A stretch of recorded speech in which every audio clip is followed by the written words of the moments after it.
This chapter was literally insane to the point where I finished reading it and I'm like, wait, is that it? Did I skip a page or like some panels and shit? What did we decide here? Also, I really don't like saying I told you so, but I knew it. I knew another crew separation was inevitable. Like it was supposed to happen. This chapter pretty much confirms that it's happening. And I knew it was going to happen because there's too much story to get to and too little time to do it. So it's like, yeah, the whole thing about like the format of like getting the entire crew and going on arcs on adventures, that's how chaotic the New World is that it pushes that format out of the water. Also, think about this. I know a lot of people have a problem with the crew separating again, but think about this. The crew is not together anyway. In fact, I'm going to make a prediction. By the time that Sanji rejoins the crew, Luffy is also going to extend an invitation to join the crew to somebody else. Meaning that Sanji will not only rejoin, but we will get another Straw Hat crew member. I don't know if it's going to be Sanji's wife that comes in, but the whole idea of a wedding is too much of a good opportunity for Oda to miss out on, like having a new Nakama join the crew. By the way, Vivi looks very different on that cover page. In a good way. Like she looks more mature, more royal. Like the entire chapter just gives me that whole Enies Lobby Water 7 type of vibe, especially with the title, Take Me With You! Take me with you, I want to live! And it's actually Luffy who says that, which I thought was kind of a nice twist. Anyway, Peckham's actually mentions that the Vinsmoke family is the head of a criminal organization. We get more information on them. It's called Germa 66, Germa 66, whatever, also known as Warmonger. Now, unfortunately, I'm just like Luffy. That name doesn't mean jack shit to me because we don't know anything about it. The only thing that we do know, and we get from Peckham's here, is that the Vinsmoke family is at the top of the organization, meaning to me that there's a hierarchy, and also that it might like be composed of more than one family. So the Vinsmoke family calls the shots, just like Big Mom calls the shots. And then Luffy's like, yeah, okay, I don't give a shit. Like, I just need to know if Sanji's coming back because I really don't want to work under Big Mom.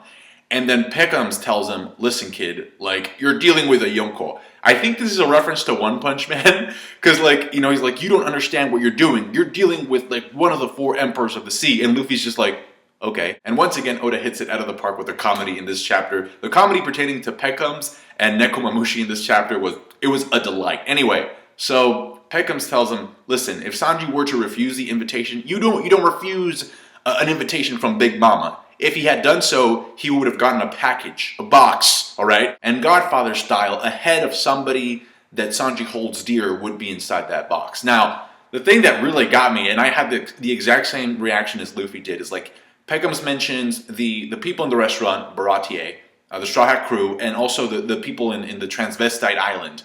I'm like, how the fuck does Big Mom even know about these people? I mean, the Straw Hat crew is understandable, but what about the others? And Peckham's responds, that's pretty much the power of the Yonko. They pretty much know everything about anything there is to know around the world. Like, they're just not scratching their fucking ass and shit. They know what's up. They need to know what's up, in terms of current events and like worldwide news and stuff. Because knowledge is power. Now, this actually kind of relates to something that Law says near the ending of the chapter where it's like, you do know Kaido is probably already after our asses. Like, he probably already knows where we're at. Like, they are coming. This is not a joke. We saw Kaido fall from the sky. One of the things he said was, okay, Joker, it's time to start a war. So he was under the impression that Doflamingo was still available for him, under his service. And that's why I think he sent Jack to get Doflamingo back. Jack failed, and now it's like, okay, so who took Joker out? The Straw Hats. Luffy. Okay.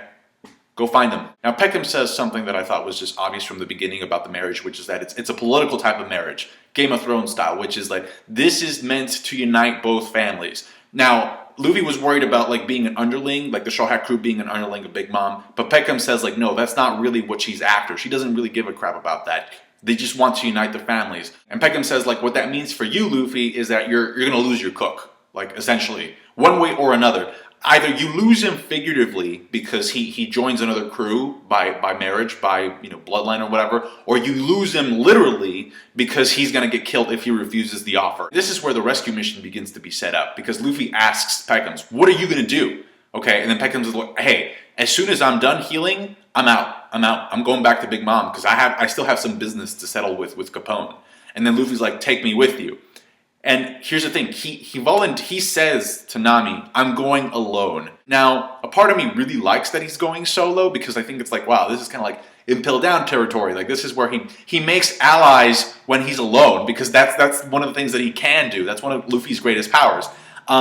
Again, I think there's going to be a Nakama by the end of the Whole Cake Island arc.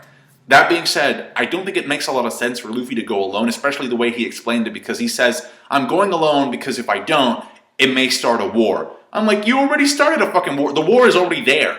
You just have to show up. Number one, he's going in there to interfere with a political marriage that was set up by two of the most powerful families in the New World, all right? That's number one. Number two, Big Mom has a box coming in rigged with explosives that's going to blow up in her face the moment she opens it that says, by the way, this is from Monkey D. Luffy. How the fuck is that not, like, problematic? At this point in time, I think, like, Luffy's best bet is to at least assemble a team of, like, maybe 3 or 4 dudes that can go along with him. That's why I like, he was running out of that house, and we see Zoro's like, hold on there, Luffy. Oi, Luffy. Zoro really is worried about Sanji. It's obvious. He was like, that's why he was like, you know, trying to see what he could hear, just to see what the plan was. But he repeats himself. He says, I told you, Luffy, you can leave Sanji alone. So to me, that's like, okay, he's not changing his plans. Like, I think Zoro is going to stay. He has to.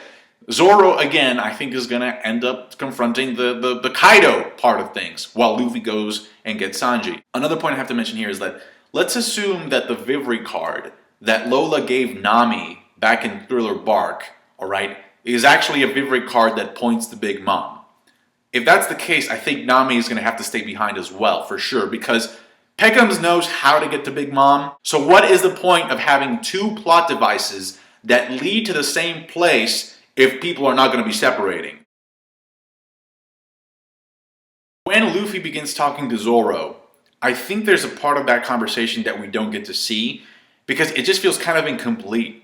Like it cuts to like Nekomamushi coming in, I'm fine, like hell you are. And, you know, the comedy was great. Once again, it was just so funny. Nekomamushi just body slams his way. Guard chews himself onto Luffy and Zoro, squishes them together, and he knocks himself out.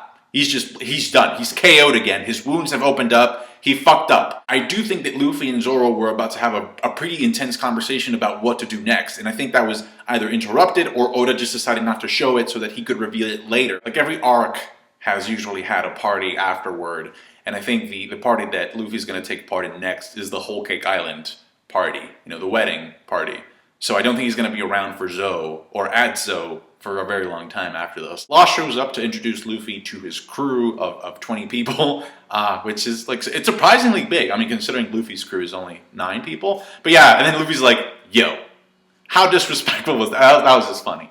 Also, Chopper appears to still be getting those boners with that you know, reindeer mink. Chopper is experiencing new sensations, new feelings that he's never felt in his reindeer life before. I like how Nekomamushi is pretty much on the brink of death, and Luffy takes this opportunity to sit on top of his belly. This is the part of the chapter where things just get fucking ridiculous. Because it seems like Law tells him, okay, Luffy, you want to do this? Fine, but we're screwed either way, because Kaido's coming in, like, they're not going to let this go. We're fucked. Like, if they attack Zou, they're going to clean house. So it seems like to me they were coming up with a plan, but then all of a sudden it's like, oh, let's party. And Nekomamushi's like, yeah, bring the fish and the booze. And Chopper's like, no way, like hell, Nekomamushi. Next panel, Chopper has those sticks on his fucking nose, and he's partying it up, you know, getting wasted. We see a shot of Panda Man in that panel as well. Everybody's getting drunk. And so I'm thinking to myself, wait, did Oda just, like, not show us the plan? What's the plan? It seems like before partying, it seems like they must have come to some type of conclusion. So I think the instructions on what to do next have already been delivered. And part of that is that we cut to Brooke, Robin, and Frankie, you know, just you know, being the lookouts so that they can stop Kanjiro and Kinemon from coming up so that shit doesn't go crazy because they're samurai. But who the fuck told Frankie, Robin, and Brooke to keep guard?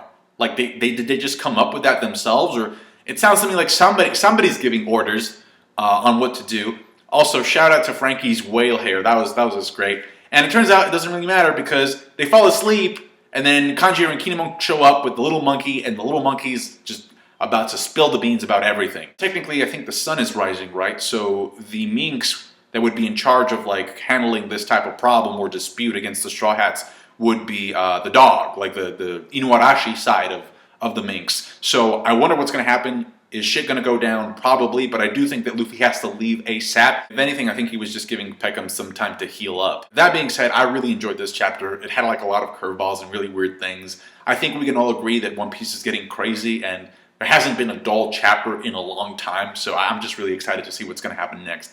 Thank you so much for watching, guys. Like the review if you did. I appreciate that. Subscribe to my channel for more One Piece related content. Comment down below with your thoughts. Catch you guys later.